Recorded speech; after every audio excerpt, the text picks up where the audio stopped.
মাত্র ২,০০০ টাকা চুরির দায় ঢাকতেই প্রথমে মা ও পরে মেয়েকে হত্যা করে গৃহকর্মী আয়েশা। মোহাম্মদপুর ডাবল মার্ডার রহস্য উদ্ঘাটন করে এমনটাই দাবি করেছে পুলিশ।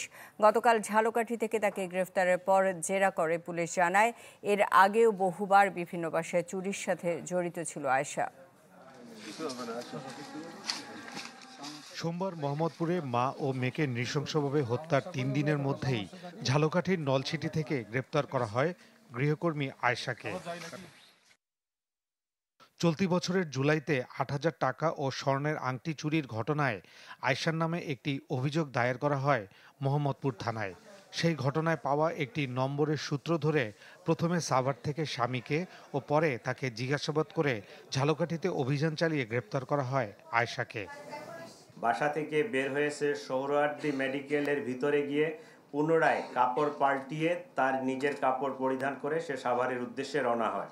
পরবর্তীতে সে চুরি করা ফোনো রক্তাক্ত কাপড় চোপড় সিংগাইর ব্রিজ হতে নদীতে ফেলে দেয়। জিজ্ঞাসাবাদে পুলিশ জানতে পারে হত্যার আগের দিন আয়েশা ওই বাসা থেকে ২,০০০ টাকা চুরি করে।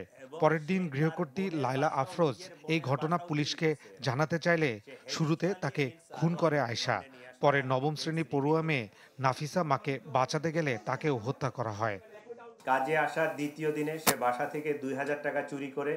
এ নিয়ে গৃহকর্ত্রী আয়েশাকে প্রশ্ন করলে তার সাথে গৃহকর্ত্রীর বাক বিতণ্ডা হয় এবং ধস্তাধস্তির এক পর্যায়ে আয়েশা গৃহকর্ত্রী লায়লা আফরোজকে সুইচ গিয়ার দিয়ে এলোপাতাড়ি ছুরিকাঘাত করে।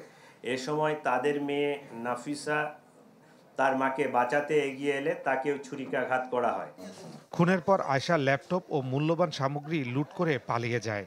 নিজের বোনের বাসা থেকেও এর আগে ২ লাখ টাকা চুরি করেছিল আয়েশা। ফয়সাল হোসেন, চ্যানেল 24, ঢাকা। হিরন আরও মিনারেল ওয়াটার মাত্র ৫০ পয়সায় প্রতি লিটার।